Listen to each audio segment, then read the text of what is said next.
Good morning, friends. We are back in business betting you overtime. What does that mean? Well, week two was so cool, and the response in week one was so good. We're doing a second episode. You guys demanded it, and we are happy to deliver. What we're going to talk about here is some of the lesser known games. If you're looking for Texas and Michigan and those type of teams, just head over right to betting you, the main episode. We already broke them down. I'm Ben Reza. Makijeski joins me.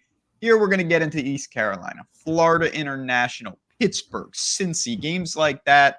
I know for me, I love the grease. I recommended some games so bad that you had to message me yesterday and just be like, what are we doing here? So I assume you are ready to get into the weeds. Yeah, ready, not as ready as normal because the stuff we mentioned earlier on the week, but fully broke down these games. The ones we don't talk about, I likely don't have fully broken down. So if you're in our Discord or anything like that, hopefully those will come with time. But the next week back to a regular schedule. So I'm really looking forward to that. But we still have a great slate of games on deck. I love the Grease, even though they might not be teams contending for a national championship. We get like a 3-point spread in a Pittsburgh Cincinnati game. That's right up my alley, as I know it is yours as well. Oh, yeah. Only the best. And again, if you're in Discord, we'll talk about any game as we get more information. But let's get into it. Chat, you guys know the drill. Hit the like button, please. Helps us out a ton. Let's start spinning the wheel. And we're going to start with a game of, it's not the most big time national implications game, but at least programs that have been around and have had success. Texas Tech and Washington State. I'd say it's pretty fair to say that both of them are maybe on the quote unquote rebuild this year. Close competitive spread. It's inside 3 everywhere. Where do you lean in this game? Yeah, really interesting game. Texas Tech was kind of everyone's darling in the Big 12 last year. Washington State in a bit of turmoil after all of everything that happened with their conference. You are now technically in the Pac-2. Ton of change overall. You lose Cam Ward. So just a lot going on with both these teams right now, and especially Washington State. In week one, we saw Texas Tech play an overtime game against Abilene Christian, which I think a lot of people probably are alarmed by. And then we saw Washington State beat up on Portland State 70-30. There's a difference here in level of competition. Abilene Christian's actually a pretty good FCS team. This team had a lot of pretty good guys on their roster. Some of them from Texas Tech previously, like Nehemiah Martinez and Trey Cleveland have both played big time football. Javon Gibson from that team's from Baylor. JJ Henry's from Ole Miss. So that team has a lot of juice. You still shouldn't be messing around with them, but I just want to point out it's not your ordinary FCS team. A lot of power transfers that came from, formerly Power 5 schools are down with that program. We did see some line movement in this game, and I think this is a theory I have. I want to get your take on it. Texas Tech is releasing an injury report every single week. Now, most teams aren't required to do this. So what we saw was a couple guys were listed questionable, including their running back, Taj Brooks. I still think he's going to play, basically played his entire role in week one. But when you have a team like Washington State that's not releasing an injury report, do we think we're just going to see line movement because guys are banged up and we know about it for Texas Tech, but we don't know about it for other teams? So that's my hypothesis, but I truly don't know. Yeah, I mean, again, do we really know? No, but I think that's a pretty fair conclusion to draw, just in the sense that when you're starved for information, I think a general concept is you tend to overrate the information that you're getting. If we have no information and then you hear about one team is missing 2 players, you're like, wow, okay, this could be a major problem, something along those lines. And it's such a fascinating game because you mentioned people, and it's natural. You have one data point, draw a stark conclusion, but Washington State has no conference. 66-point total is pretty healthy, but I think they can clear that as well. That was my look in the game, but honestly, inside 3, pretty interesting spot altogether. Yeah, I took a bad position on Texas Tech earlier this week, but I do agree with you on the over. These teams should play fast and pass heavy, and defense is a real concern. Texas Tech has a lot of injuries on defense. They've already lost multiple guys for the year. Dylan Spencer, Joseph Adedire, Charles Esters, Javion Wilcox are either out for this game or out for the season. Braylon Lux, one of their safeties, he's one of the players listed questionable. He did not play against Abilene Christian. And then, of course, you have the other questionable players who I all just fully expect to play. They all played their normal roles in week one, but probably are, banged up as football. Taj Brooks, CJ Baskerville, Harvey Dyson, Quincy Ledette, and Braylon Lux was on that list. He's the only one that's different who didn't play. But again, I expect all those guys to play. It's really just up front where you lost Spencer Adedair and Esters, this defense was horrifyingly bad against an FCS team. They look great on offense. Baron Morton put it together, but 115th in total defense is where they came in after 1 week. 129th in pass rush, 115th in coverage. Pretty good against the run, but Washington State not really looking to do that. And then Washington State's defense, they're missing a lot too. Jamari Colson's out with a broken jaw at corner. Jere Williams is out at corner he's a game time decision, but I don't think he plays. Washington State's punter is questionable with a back injury. That's never exactly a good thing. And this team didn't have a lot returning anyway, just because of all of the turmoil with their program, given the conference situation. So I agree with you. Pace, offensive efficiency, two pretty efficient offenses lining up against two defenses that are bad. And Texas Tech might be horrifyingly bad with those injuries.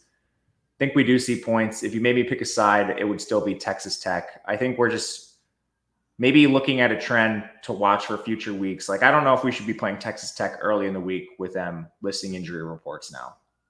It's going to be interesting, but definitely some points in that one. We did some win totals earlier in the year, and certainly for me, I have a couple that we need to rally. We need UMass to rack up some wins, Virginia Tech to rack up some wins. Troy, I think, was one that I feel pretty damn good about. That team, we both, I think, accurately predicted a full rebuild, and that is the case. They did not look good in their first game. Now they're a 19-point underdog in Memphis, 57.5-point total. I'm not going to be backing Troy much this year at all. Are you looking to back them or short them here? I took a 17 with Memphis. This is one of those spots where we talked briefly about this on week one, looking at alternate lines early in the season where you think you're different than the market, and you may be right. Troy is one where I know you and I were both vastly different than the market. So I'm still going to we were talking about betting money lines with Nevada last week. I didn't do it because I'm a coward, but they lost outright. And I think you can take this through 21. These are two vastly different teams. Memphis is the favorite to win their conference. I have Troy as a bottom two team in the Sun Belt. I mean, I guess just to briefly get into player personnel, Goose Crowder, he had a fine showing for Troy in week one, but he's not throwing anybody. Their best receiver's out. And they're playing like a bunch of JUCO guys. We talked about this too. They lose their head coach. Obviously, the roster gets pillaged with a movement like that. And the guys they bring in are all FCS and JUCO. I don't know, man. Like, this is just a roster that's probably not built to play in the Sun Belt right now. It's a multi-year rebuild. And Jared Parker did a lot of stupid stuff in that game, coaching-wise. Down 2 scores, he kicks a field goal. So I don't know what to do with Troy right now. On the other side, Memphis, this team is awesome. Hennigan's back. He was already hyper efficient last year. Awesome showing in the first game. It was against North Alabama, so take this for what it's worth, but solid to see him continue that. The only real concern I have is their offensive line. They did allow a 28% pressure rate, but I don't really think Troy can take advantage of that. And this offensive line was pretty decent last year, so I think they'll be fine in the long term. Sometimes you just see weird things happen with one game samples. Receivers are all back. They're all healthy in this spot. Their defense added a ton of juice. Some of the guys that they added in the transfer portal didn't even play, but I think that's fine because you legitimately have 15, 16 transfers here. So Taj Rael and Javante Mackey, those guys I think will come back at some point. And your depth is better. I mean, they added a 4-star receiver in the offseason. They added Mario Anderson at running back from South Carolina, who actually started there. So offensive line is really the only question I have with this team. 2 returning starters there. They're relying on transfers. They added 5 of them. Not a great showing against North Alabama. But I don't think Troy is the matchup to exploit that. So I'll lay the points with Memphis. They should roll here. Real high-powered offense. Even if backups come in, not worried. Yep, totally agree. Just it's going to be a perpetual short with Troy. I don't think people accurately projected, like you mentioned, that Troy is in a multi-year rebuild. And because they ripped off, 10-plus wins with Gunnar Watson and co., it's all gone, and I don't like them at all in this spot. Virginia and Wake Forest. I don't even know what Virginia was doing. I don't know who they played, to be honest. I saw Wake play North Carolina A&T for about 5 minutes last week. 1.5 point spread, very competitive. Obviously, these two could be fighting towards the basement of their conference, but where do you look to this one? Yeah, Wake, they played A&T, and Yes. Virginia played Richmond. Oh, yeah, So, Richmond. Ah, the Spiders. Why not? yeah, two blowouts against FCS teams. I don't really think there's much we can take away from this other than, Virginia pulled Colandrea pretty early. Musket was a guy competing with him. They're not competing anymore, but he's still like a high caliber backup. So we played pretty early in the game, and he was the one that threw the interception. So this could have been worse. Virginia missed a field goal, and they had a turnover on down at the Virginia 28. Then, of course, you have the Tony Musket interception at the Richmond 36. So a couple turnovers in opponent territory that probably should have been wider. But we move forward to this game. It's an interesting spot. Injury-wise, Virginia has a couple edges that are hurt. Ben Smiley, Bryce Carter. They're both back on the depth charts. I actually think we see those guys. And then the only other player is Mikhail Boley on the offensive line. He was called day-to-day. There's a chance Virginia is a lot healthier in this game. We'll see on that. And then for Wake Forest, they're using the quarterback rotation. Hank Bachmeier is going to start, but Michael Kern's also going to play. Bachmeier outplayed him, and not all that closely. So at some point, you got to name a starter, Wake Forest. We'll see who it is. Donovan Green is returning to action slowly. He was on a snap count in that first game. They need him, especially down the stretch. They just don't have a lot of juice at receiver. Players like Jamal Banks have been pillaged in the portal from this roster, so they're a lot weaker overall. But I think this is an interesting play on Virginia, which I'm debating. It wasn't a great showing efficiency-wise for Wake Forest in that first week, especially on defense. Playing an FCS team, they come out 111th in total defensive efficiency, and that kind of makes sense. They allowed 7.7 yards per attempt to North Carolina A&T's quarterback, Kevin White. They allowed 7.6 yards per carry to Kenji Christian. Now, all the other running backs were at 3.7 or below, but still 3.7 yards per carry to an FCS team is not good. Total yards per play was closer than it should have been against North Carolina A&T, and the efficiency metrics kind of bear this out. I don't know if they just weren't showing anything or what. Those are the details that are very hard to parse. But Virginia, conversely, they actually did exactly what they were supposed to. The only real concerns I have with this team are on the offensive line, and if they get Mikhail Boley back, it would be very helpful to the team. Virginia returns more production that I'm actually interested in. Colandrea, if they get some of the O-linemen back, and then on defense, they're okay. I think it's a dog or pass. I haven't actually played this yet, but I was debating taking a Virginia side. I'm curious what you think. Yeah, I mean, it's a game that I don't have on the card, and I'm not sure honestly if I will.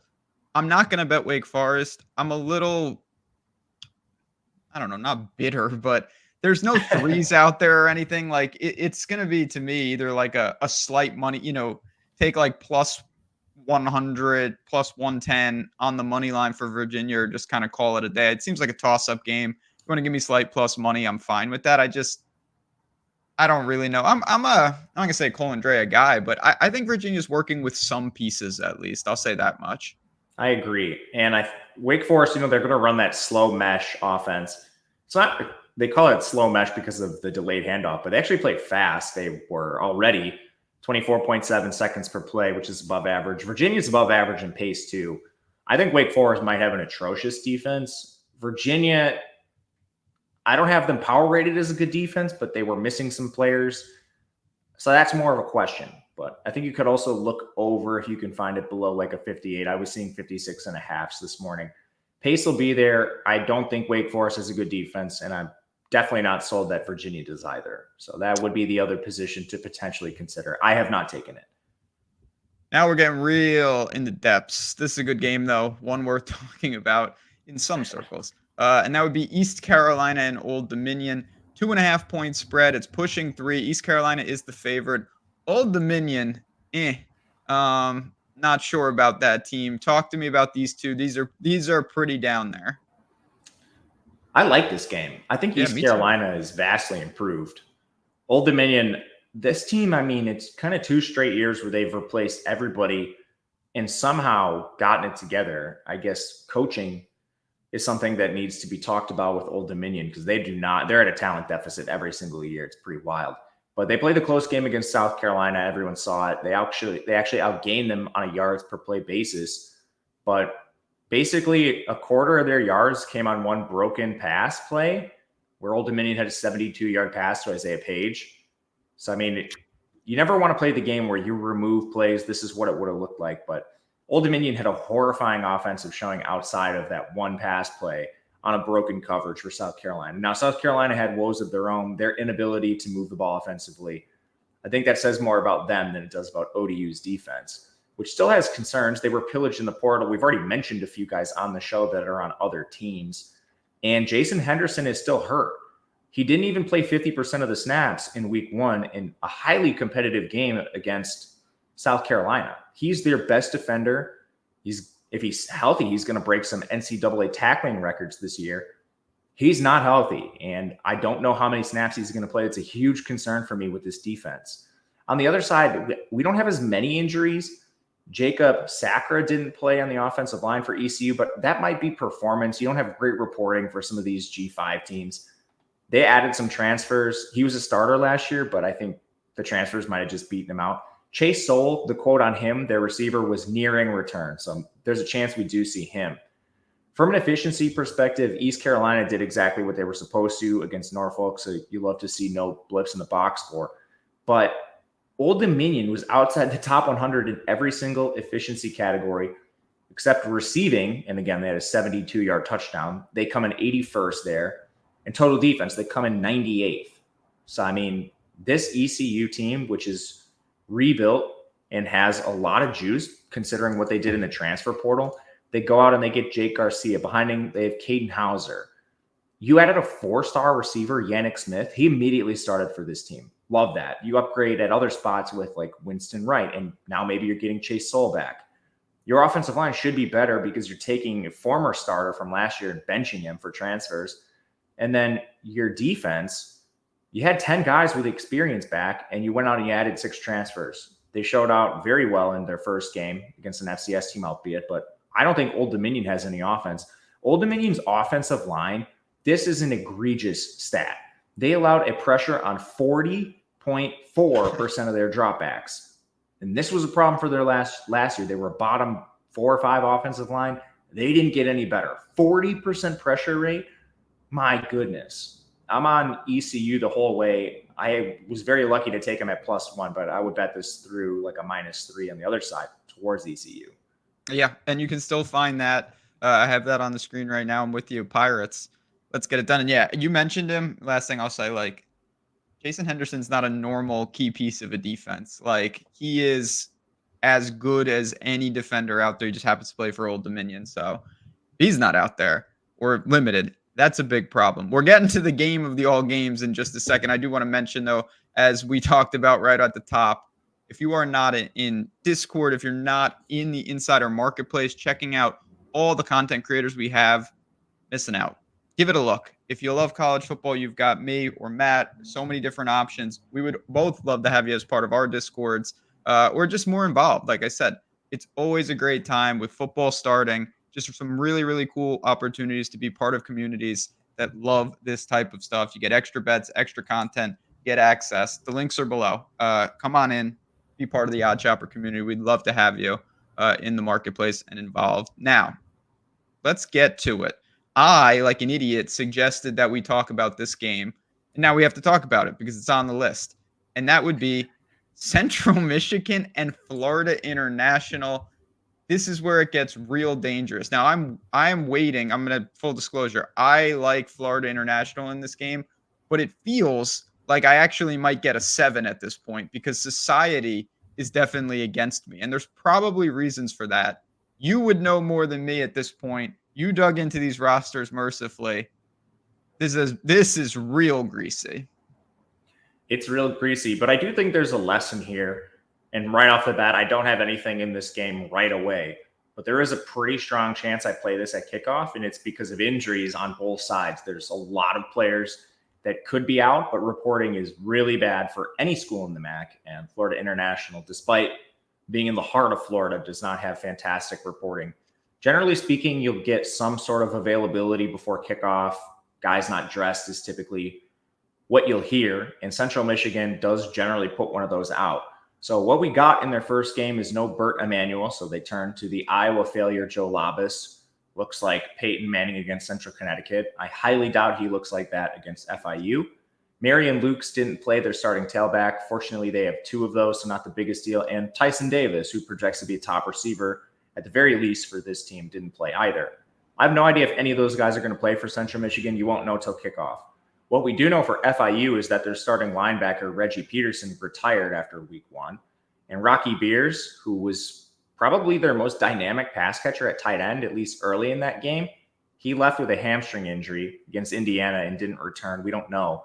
And then they're on a third string center. John Bach didn't play, and Ming Chizhong, he started the game but didn't finish it. No reporting. We have no idea what's even wrong with him. So my plan is just to wait till pre-game kickoff, see who's not warming up, and take a position if it makes sense. For reference, if like all three of those Central Michigan guys are out, I'll take the points with FIU.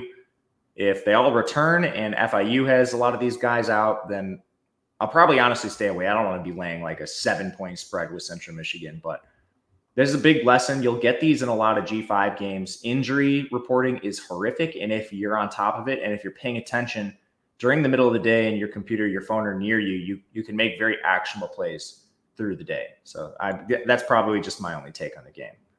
That's why, again, I mean, that's what Discord is there for. Great opportunity there. I'm a macro buyer on FIU. I'll have updates closer to kickoff as well.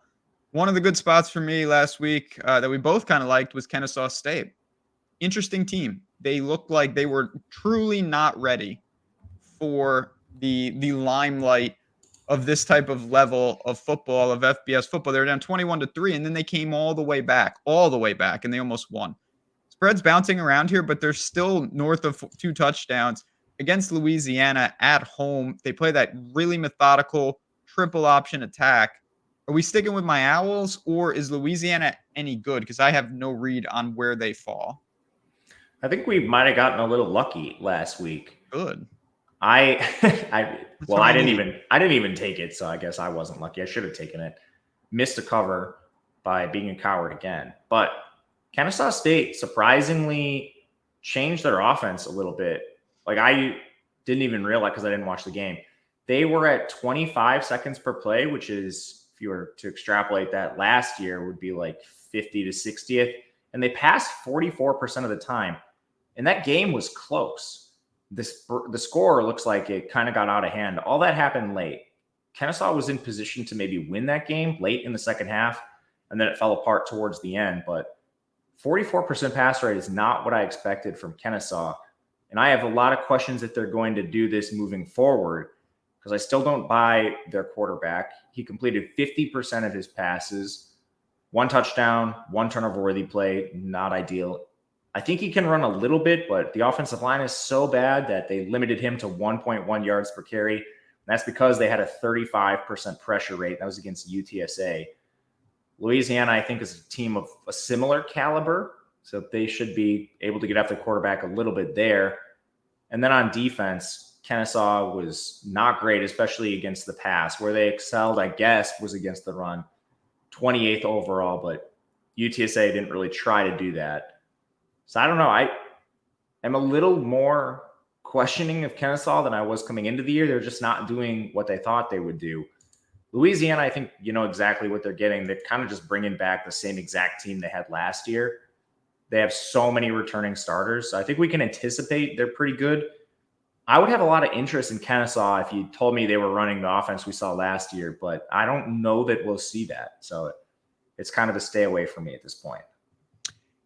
There's no way that I bet Louisiana. You bring up an interesting point about Kennesaw in terms of stylistic changes potentially. Still kind of like the team, not as bullish as, I mean, it's easy to say this now because I already have the cover in the bag, got the money. Not as bullish as I was on this week from last week. You know, we were getting a lot more points, and I don't like UTSA. Agreed. It's still them or pass, though. We'll see. That's another one that it's on the list. I have not bet it, full disclosure, and I don't know if I will. But I do want to keep an eye on what Kennesaw is doing, because if they do change, this is the last thing I'll say. If they do change, we might have some actionable spots going forward. We could pick up on some totals if their pace is a lot higher than maybe people projected. I was debating that. Forgot to mention it. It's last I saw it was only 47 and a That's half. what I'm saying. Louisiana's around average in pace. Generally, I think you could pencil them in as like 70 to 80 if they were at 26 and a half seconds per play last year.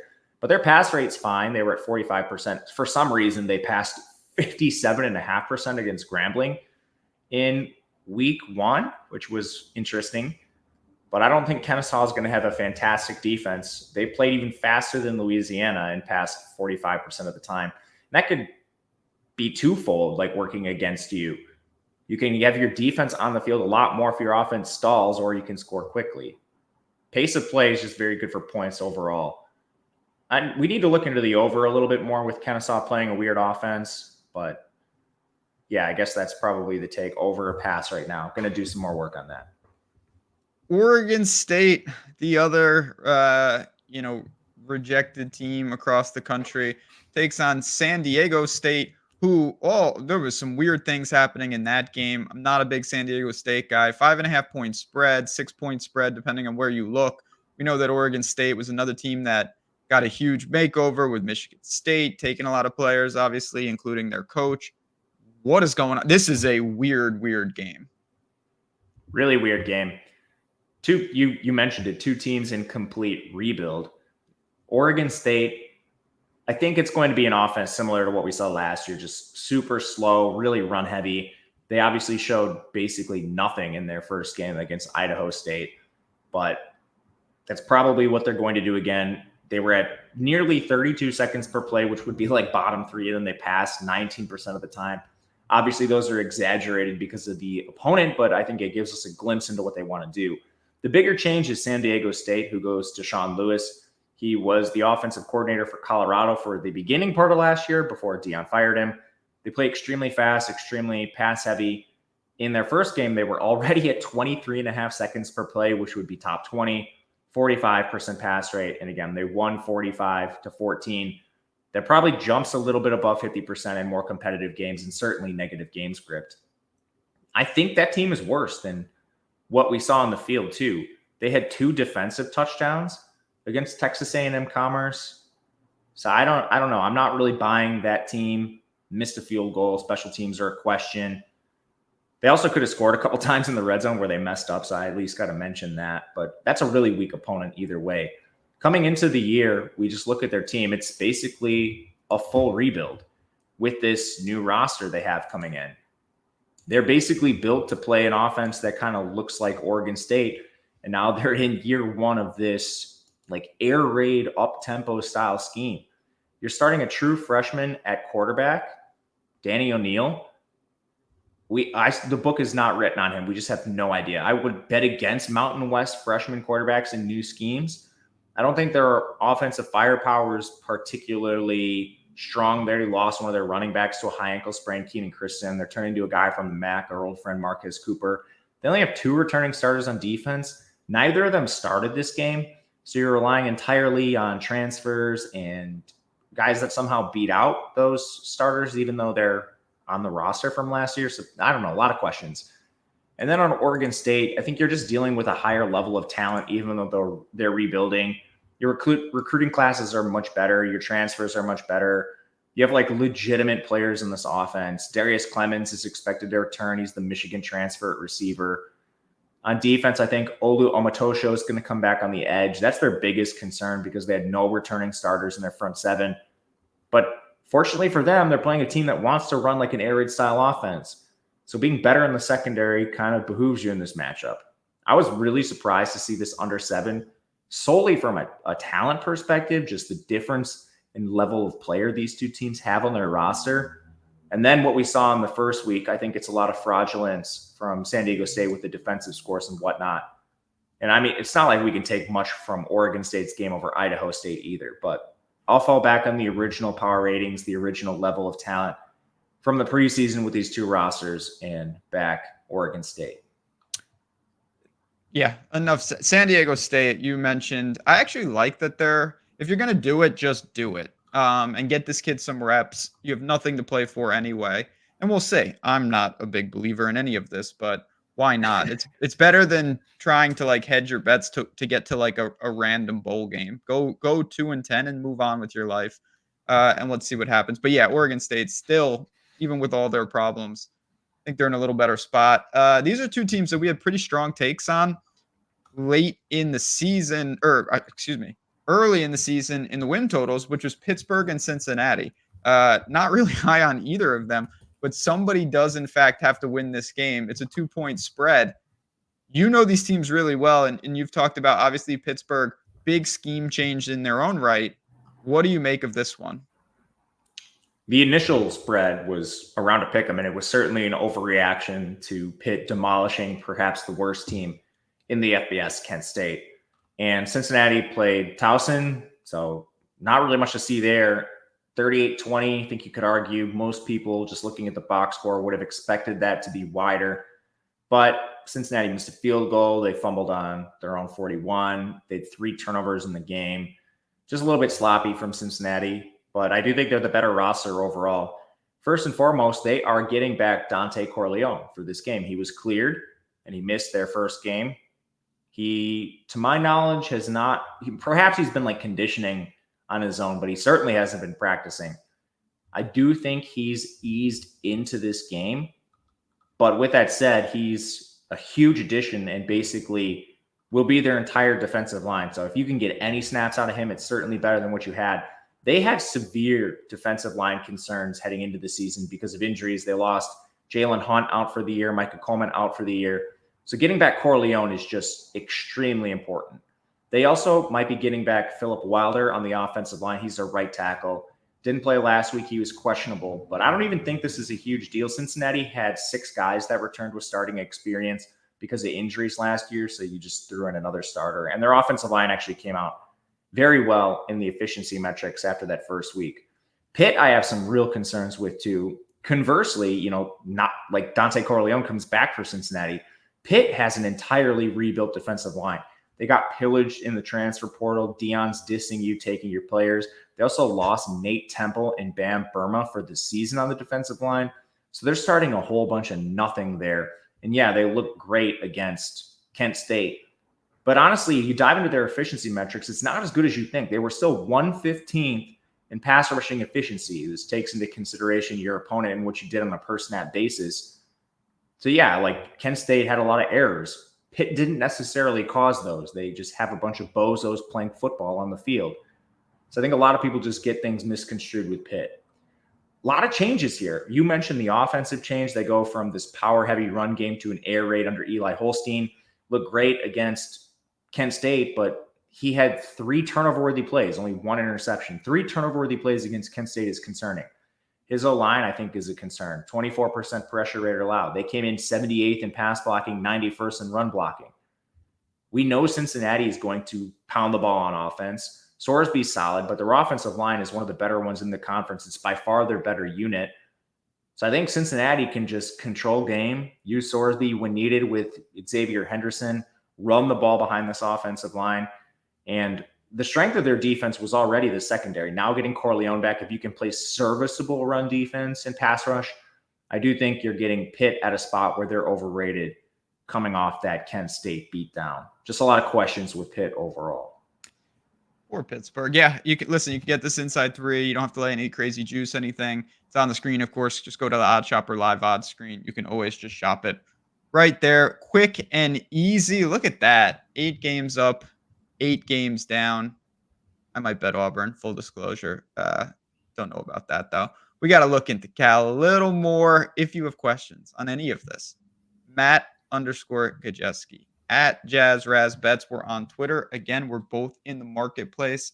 If you are looking for a home for college football betting, you've got 2 great homes right here on this very show. We'd love to have you involved. Like I said, if you think it makes a difference in your ROI at the end of the day, and it maybe adds a little more fun to your season, that's all it's all about. Final things for me. Let's recap it, talk a little best bets, and then we'll bounce on out of here for week 2.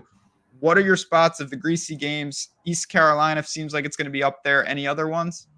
East Carolina and Cincinnati are my two favorites. Okay. I'm with you on East Carolina. I got to get that on my card because I have not bet it. I'm taking a shot. If, and it's an if and when this goes to 7, I'm taking Florida International. I'm buying on my initial read on this team. I think they're improved this year. I think Indiana is improved this year. And I watched that game. Indiana was significantly better, and that's fine. Central Michigan played an actual made up school. If it gets to 7 at home, FIU will be on the card. I'm taking an initial read and running with it. If I had to give one more, it would be Memphis. I think Memphis might win by like 30 points. I think all lines are definitely in play with Memphis. All lines are definitely in play. Hennigan's no joke. Thanks for tuning in, friends. Again, we're going to be rocking and rolling. We're just getting started this year. It's a long season. We've been working out, getting stretched out, getting in our zone, and we're going to start really running it up here on Betting You. But we appreciate all the support. Please like, share, download it, and rate and review on the podcast feed. Every little bit helps, and let's make some money this week. For me, for Matt, for everyone at Odd Shopper, good luck. Enjoy all the football. We'll see you next week.